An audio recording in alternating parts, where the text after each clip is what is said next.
What is up, everyone? Tis I, the Gingy Beast. Stick around. Do not scroll. Give me some of your attention.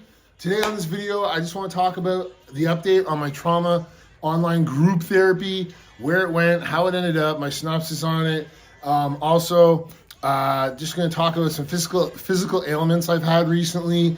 And I mean physical ailments mixed with some of your diagnosed mental health struggles. Those things combined can cause quite the shite. So I was just going to talk about some of that I've had going on.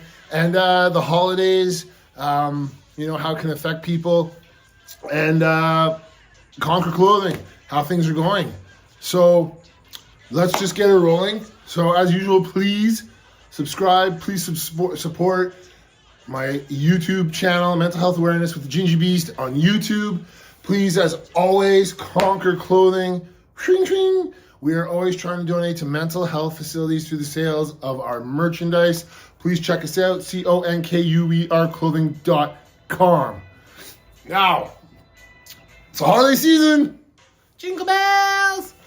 Yes, but unfortunately, for a lot of people, and I've been there, it is supposed to be a very festive, happy time of the year, but for a lot of people, it's not. I've been there. The holiday season can be really down for a lot of people and really dark and really lonely. So just make sure you check in on your friends and family. Let them know you're thinking about them. I mean, a lot of times during the holiday seasons, it can be really rough on people for the fact that through the year they've lost family, friends, pets. They're not going to be able to, see them, celebrate the festive season with them again. Also, people aren't able to afford to travel to see friends and family, especially with the way the world is right now financially for people. And also a lot of times this time of year when it gets dark this early, it really affects people emotionally and mentally. I'm one of them. So just saying, check on friends and family, let them know you're thinking about them. Because during this time of year, if you give somebody a heads up during the festive season that you're taking time out of the happy festive season to think of them and say what's up, it can really mean a lot that you took that time out to say hi to somebody and let them know that you're giving them a thought. So anyway, just check in on friends and family during the festive season, man. And let's roll into the trauma therapy because I didn't get to give a full update on that. I had a lot of things going on. I've had a couple of physical ailments hit me. I've been lucky and blessed my whole life to be pretty much physically healthy. Just in the past year, I've had some issues. Blaming the vaccine. But we'll talk about that after. I'm sorry, I had a vaccine cough there, sorry. But the trauma therapy. So I did a couple of videos on my trauma therapy. I was enrolled in 14 weeks of trauma therapy. I did a couple of videos on it. I loved it. The first 8 weeks were great. The people in my classes were great. The counselors were great. I enjoyed being in an environment where you were surrounded by people who understood you. They didn't know you, you didn't know them, but you all understood the issues you were going through. Everybody's an individual. Everyone goes through their own things individually on their own. You are your own individual. You experience things on your own. But it was comforting being in an environment where even though people didn't experience exactly what you were, they were going through something and coping with something along the exact same lines as you. So it's great to be in an environment where people could say words. Sometimes when you couldn't put things into words, the person in the group could do it for you. So you would learn how to express yourself through other people.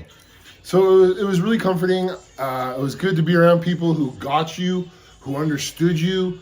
You didn't feel like an outcast when you were trying to talk about your feelings. I enjoyed it thoroughly the first 8 weeks. Now, as we move to the 6 weeks, the last 6 weeks, and that's not because of the counselors or the people. That was because I was placed in groups where I don't think I belonged. And I did speak up about it, but it was a little too late in the programming for me to be put into different places. And I'm not blaming the counselors, I'm not blaming the people. I was just put in groups that I didn't feel suited me. Also, I was placed in groups where it was like, the groups I was put in were groups of people that have known each other for so long. And I mean, yeah, I'm a grown man. I can make friends. I can socialize. I can talk and you know, adjust. But it was just difficult when you're trying to open up to new people and everybody knew each other. Like these people, it was more of an addictions kind of group therapy. And I'm not trying to sound like, hey, look at me, I'm sober 7 years. I don't need that. You can always go through more addiction counseling. But my point was, I was at 7 years of being sober, and a lot of these people were just at like 2 months, 1 month. And I'm not saying I'm better than them, but it just made me feel awkward when we would do a check-in, and they'd be like, I'm 1 month sober, I'm struggling with this. And then I'd be like, 7 years sober, I'm not struggling. I mean, I wouldn't say that, but I felt like awkward just because I felt like I was kind of tooting my horn or something, and I wasn't. And everybody knew each other from being in the same treatment facility. And there's another guy from the first 8 weeks that was in my groups, that was in the group with me, and he felt the same way. So it was awkward for both of us. And you know, when we would do our check-ins and our check-outs, like it's up to the next person to pick somebody to do their checkout or check-in. And my friend Paul and I from the first 8 weeks, it'd be like, kick rocks. We were the last two guys to be picked on the hockey team to play street ball. You know what I mean? Like it was kind of like every time we were one of the last two people picked to do anything. And I know it wasn't meant to be like an insult or anything. It was just these people knew each other, they were accustomed to each other, and they were used to each other. So it kind of made it uncomfortable. And again, I know it wasn't on purpose. And we could have, or I could have made it more comfortable by being more forward and involving myself more. So I know that was on me, but I just didn't feel comfortable in the group really overall. So the last 6 weeks wasn't the greatest. We did online yoga, that entertaining. Didn't have to have the camera on, but we did. So it's kind of like watching a bunch of, I mean, I wasn't that great at it. 310 pounds, 6'2", flop around like a dead fish on my floor. But I did my best. I enjoyed it, and I did feel good after. Yoga is something I would like to eventually pursue. I got to work on that, but it was good. I did enjoy it. But overall, group trauma therapy, I recommend it to anybody. I know a lot of people aren't into speaking about their feelings because trauma therapy is a big thing, man. Like, you're talking about sexual abuse, past traumas, like sexual abuse, work abuse, you know, a lot of military people in it with their trauma, a lot of, you know, law enforcement. It's all traumas, any kind of trauma. So a lot of people were in there really, we had to watch what we say. We weren't supposed to go in depth about anything, but a lot of triggers can be set off on people. I had my triggers set off a couple of times where at the end of class, at the end of the sessions, people would be like, Jeff, I'm sorry, I didn't mean to set you off. And it wasn't like I would freak out or anything. They could just tell maybe physically or emotionally I was getting annoyed. And I would say it's not your fault. It's triggers I have to work on. So it's hard to be in a group trauma therapy course or group, whatever the case may be, because you have to learn to adjust. You have to learn to open up. You have to learn to listen to other people. It's just a good experience. And like I said, I get why a lot of people wouldn't want to be in it because it can be triggering. You don't want to open up to your feelings. You don't want to express yourself in front of a lot of people. So my suggestion would be to have personal group, like personal one-on-one therapy with a therapist or a psychologist or a psychiatrist first. Try it one-on-one and see if you can do that. And if you can do that, maybe think about moving forward into a group therapy setting. That would be my suggestion. And again, I'm not a doctor, I'm not a psychiatrist, I'm not a psychologist, I'm not a therapist. This is just my advice from my experiences. So I would do group therapy again because I did enjoy it and I liked it. And again, I would recommend it to anybody, even if you say you don't like talking about your emotions and feelings. I would suggest speaking on a one-on-one basis with somebody, see how that goes, and then move forward from there. Because like I said, being in a group of people where you struggle with your own traumas and your own past and feelings you might not know how to deal with or express or want to deal with, but when you're placed in a group setting with a whole group of people and you sit and listen to them and you're kind of like, holy crap, that's how I feel. holy crap, you're putting my feelings into words that I can't. That's a big deal. It makes you feel it helps you release. It helps you feel better about yourself. And it makes you sit back and you slowly start to be able to put your feelings into words after listening to other people. So anyway, I recommend it. It was good. I enjoyed it. Oh. Now moving on, in the last, just talking about some physical ailments I've had recently. Vaccine, sorry. Can't get over that vaccine cough thing. I don't know what's coming out of me. It's weird. Anyway, won't go down the conspiracy road today. But I've had a few physical ailments in the past year. I've been blessed to be healthy. I'm grateful. I've had some physical things in my past. But like just accident things. I've taken a lot of shots in the head. And I've broken my hip. Blah, blah, blah. And, you know, the normal kind of things. No, hip's not really normal. But a lot of things I've put myself in bad situations where, you know, I could have avoided a lot of the things I've been through. Such is life. Anyhow, I've been complaining a lot about my breathing to my doctor. My doctor had also been saying I probably had sleep apnea for the longest time. But it was just weird because I was able to go box for 60 minutes, no problem. Walk to my car,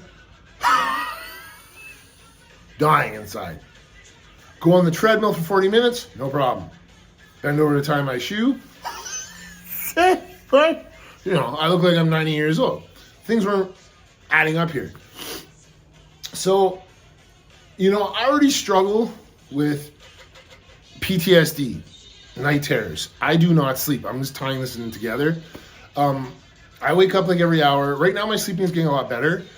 But when I take a nap or anything, it's like within 10 minutes of my nap, I wake up out of breath, freaking out, yelling from traumatic events I've experienced. Napping is almost impossible for me.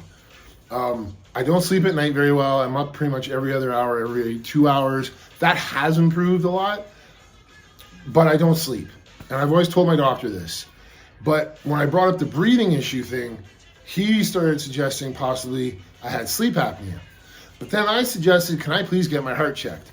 And you know, in Canada, our healthcare system, all respect to doctors and nurses and practitioners, but our system is fudged up. Our system's crap. Your waiting list time to get help here is insane. Like I've waited 7 months now. I got 11 more months to wait just to see a neurologist. 18-month wait for me to see a neurologist. It took 9 months for me to get an MRI on my head. And the only reason I got the MRI was because someone canceled. So I've been waiting for a sleep test for 8 months. So waiting for the sleep test, 8 months. I talked to a friend of mine. He said, hey man, we have a friend from way back. Give her a shout. So I messaged, she hooked up my friend. He said, hey, she helped me get my sleep test. So I messaged her on Facebook, and within like 2 days, she got me my test. So I was grateful for that. So then I went and did the test, and you know, the test was an experience all by itself. The funniest part is, you know, like without sleep is so important. You don't realize it. I mean, I didn't. I never thought about it, but sleep is so important. So important. Like, you get so grumpy, you get irritable, you get frustrated throughout the day. You want to nap, but you don't want to nap. For me personally, I can't nap, but I want to nap because I'm tired. I get frustrated. I feel like I'm not accomplishing anything. I feel like I'm wasting the day. I get like grumpy old man, irritated, whatever, you know, like I'm 48 now. Bombshell, 48. You know, but I get like grumpy old man syndrome. Whoa. Grumpy old man syndrome. GOMS. Grumpy old man syndrome. I just gave my fiance some ammunition. Grumpy old man syndrome. Because my fiance is a very positive influence in my life, and she helps keep my head straight when I'm really struggling. And I put her through a lot of hell. I know that when I'm in my grumpy old man syndrome. So, and this is caused by sleep, and I know that. Because I'm always tired and I always want to nap. And I don't want to nap though, because I want to feel like I accomplished something. So I want to do something during the day. So sleep is so important. Mentally, physically, sleep is important. I know they say, oh, all these motivational people, sleep when you're dead. You'll be dead without sleep. So it's a little stupid. Anyway, just my thought.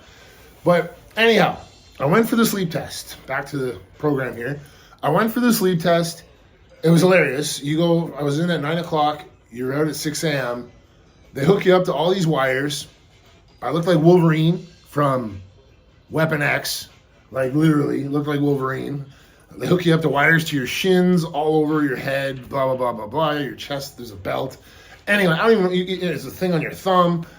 It's crazy. I don't know how, I don't even sleep in my own bed, but yet I had to sleep with 95 wires hooked into me.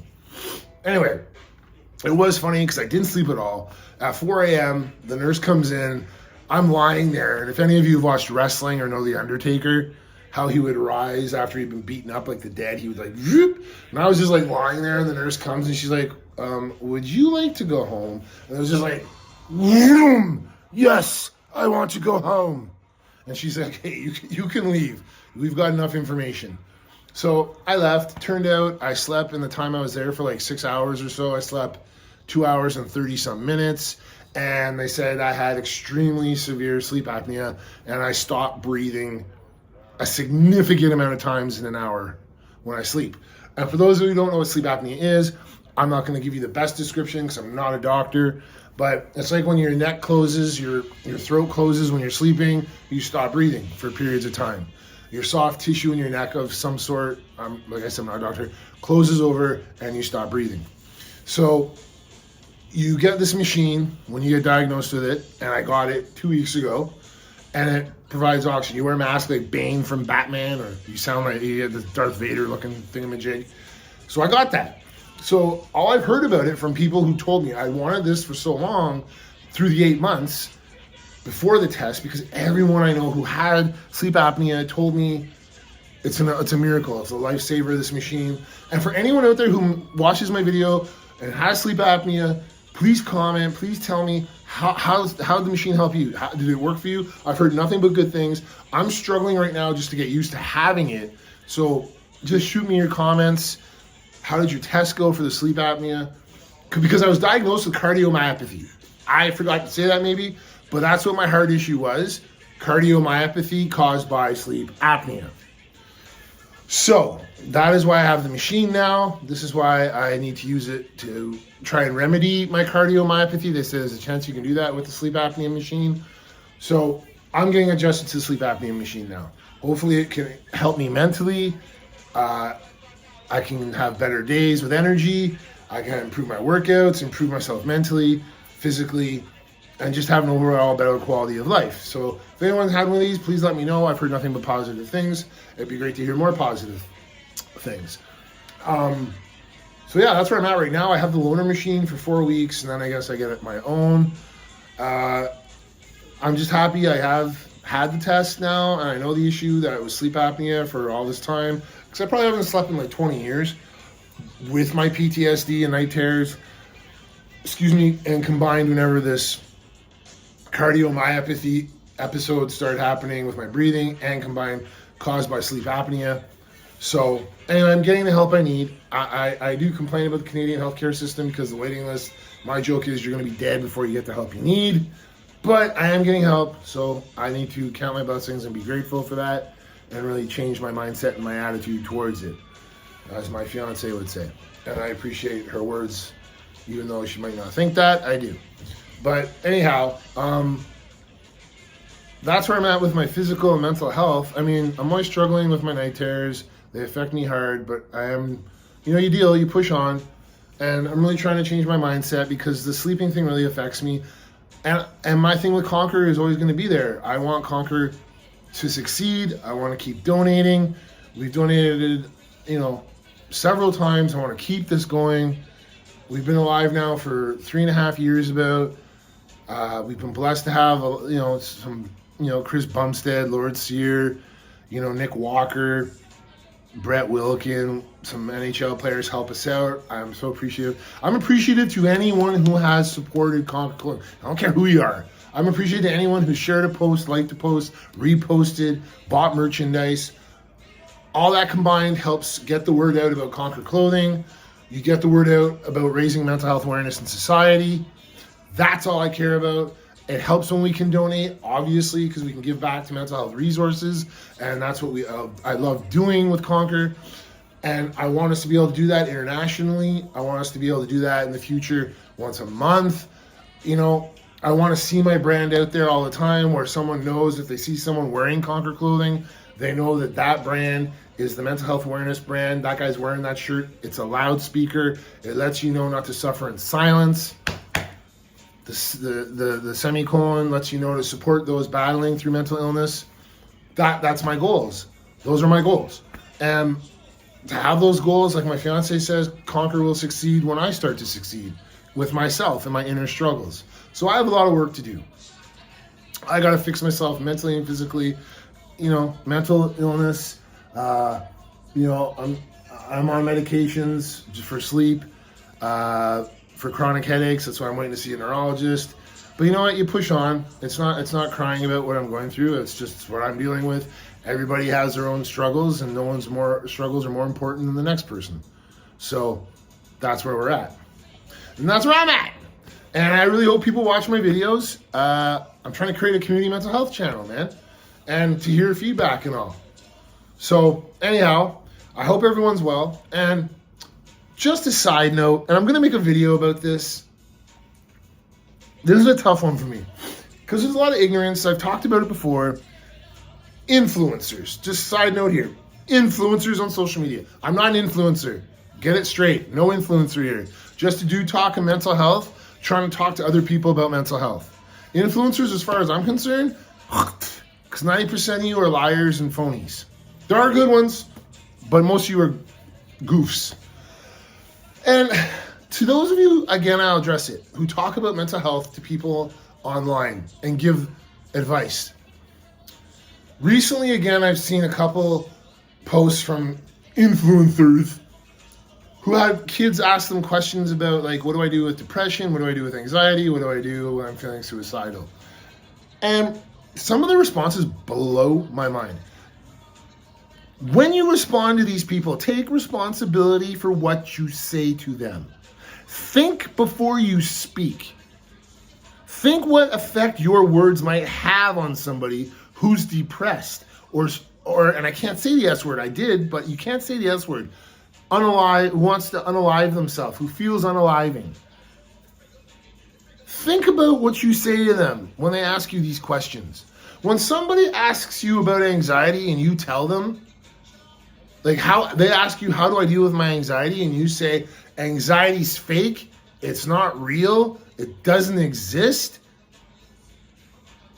You're telling someone that their feelings aren't real. Their feelings aren't justified.